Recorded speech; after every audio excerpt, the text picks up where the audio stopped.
One of my dreams is to visit every single medieval times in the country. I like dolls, but I love books. Okay, fine, I love dolls too. You got me. I'm busted. Send me to Barbie jail. OMG, you guys, how cute would Barbie's dream jail cell be?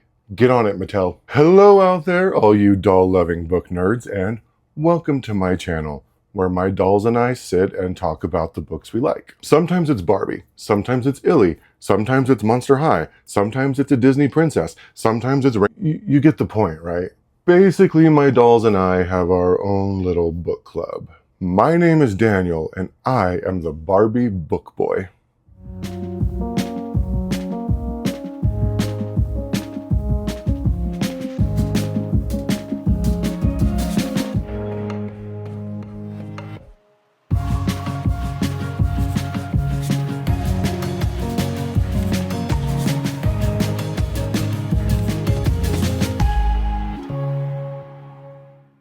So there I was, sitting at home alone, listening to the musical stylings of Dido while sewing a button back onto my shirt that had popped off. Not because I have a rotund belly, it was one of the sleeve cuff buttons, okay? Anyway, I sat down and I thought to myself, gee, I really wish I was reading an adult medieval horror fantasy fairy tale novel. And like a drunken squire trying to keep his mead down, the idea flew out of me and landed on the thatched floor of my imagination.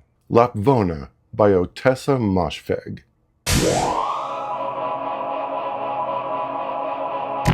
That's the book for me. But the journey is perilous, my friends, and a simple country peasant such as myself can't do it all by his lonesome. Actually, I'm not a peasant at all.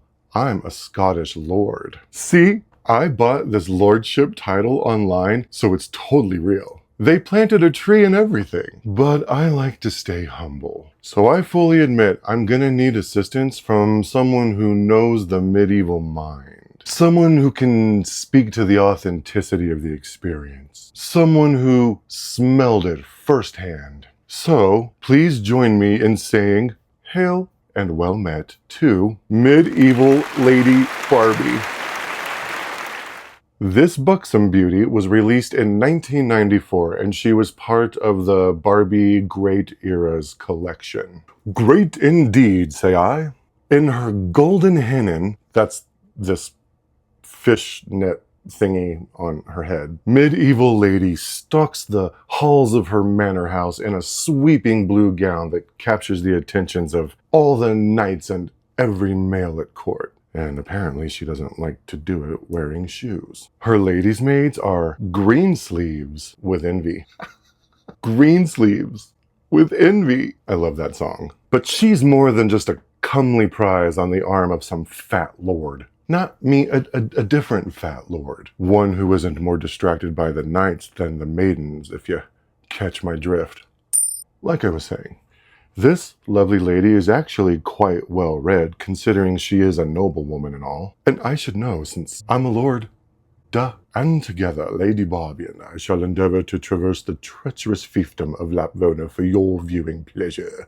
I won't do the accent anymore. We are going to talk about Lapvona. So Lapvona is the name of a small medieval village that's haphazardly being governed by a manic and clownish lord called Lord William. Lord William is basically just a drunken fop who only cares about excess and entertainment. Hear, hear. It's never expressly stated, but you get the impression that Lord William is, well, from a shallow gene pool. Like maybe his family tree is more of a stump. Well, it would account for his madness, but I don't know. But the poor hardworking people of Lapvona basically only exist to toil their lives away for his enrichment. Lapvona is a place of hardship and suffering. It's a place of cruelty and injustice. It's certainly no place for a lady with actual rooted eyelashes.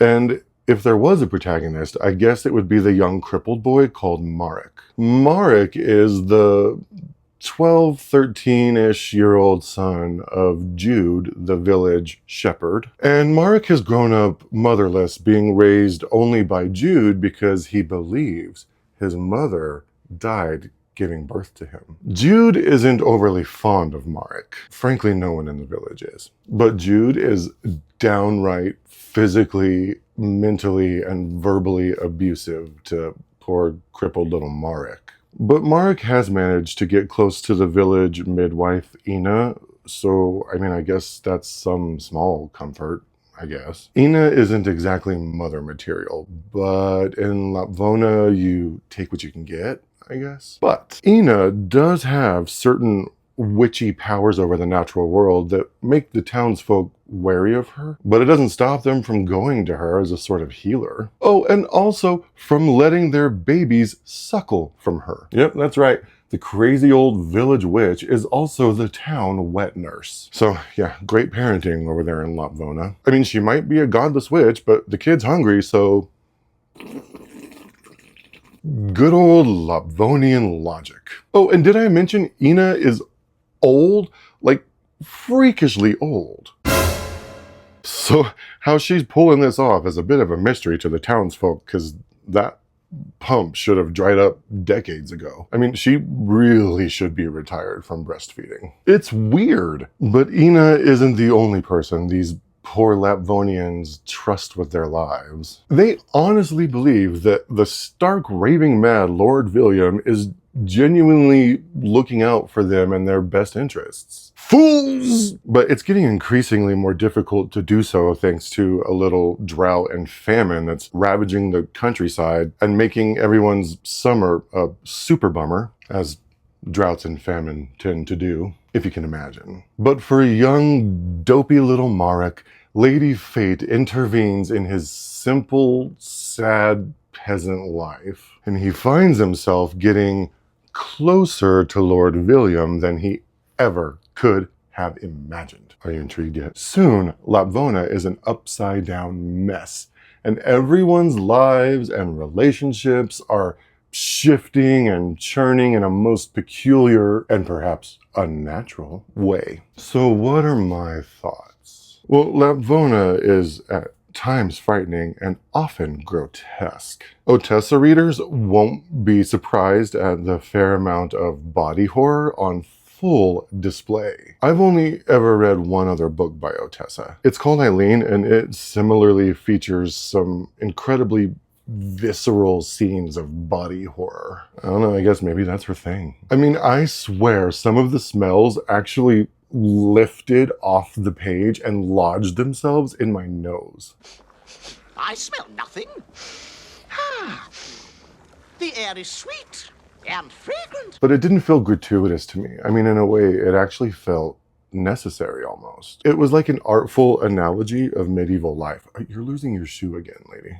Haven't we all heard that cliche that if you could hop in a time machine and go back to medieval times, you wouldn't be able to tolerate the stench? Stench? Of what speakest thou? But it's also a figurative stench. It's the stench of harrowing and gruesome sexual abuse. And it's the ugly stench of how it's normalized for the people in this book. As such, most of the people in this book are rather unlikable.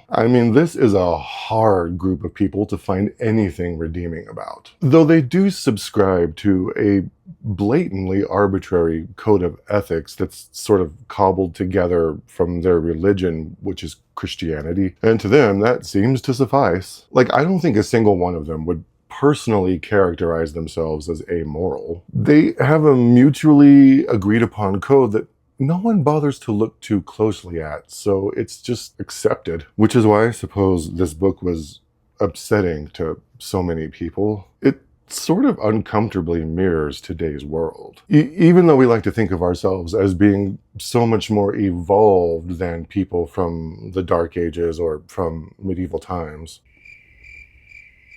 This book has got to be aggressively confronting to people who also subscribe to arbitrarily defined morality. But that's the point. That's what great literature does. It puts us in someone else's life, for better or worse. And if the story is effective, you might walk away with just a soupçon more empathy than you had before. And Lapvona, as far as I'm concerned, is great literature. So, I mean, grit your teeth and give it a read. And as always, thank you so much for watching. You getting arthritis, lady? What is that clicking sound? Do you hear that? If you've come this far, do me a favor. Please like and subscribe, and maybe even comment down below. You can say hi to medieval Lady Barbie in the comments. And feel free to compliment her on her gorgeous styling. Both she and I would really love to hear from you. My dolls and I will be doing these book reviews weekly, so if this is your thing, stay tuned. One of my dreams is to visit every single medieval times in the country, of which I think there's like 12. So far, I've only been to 2, Dallas and Las Vegas. So wish me luck.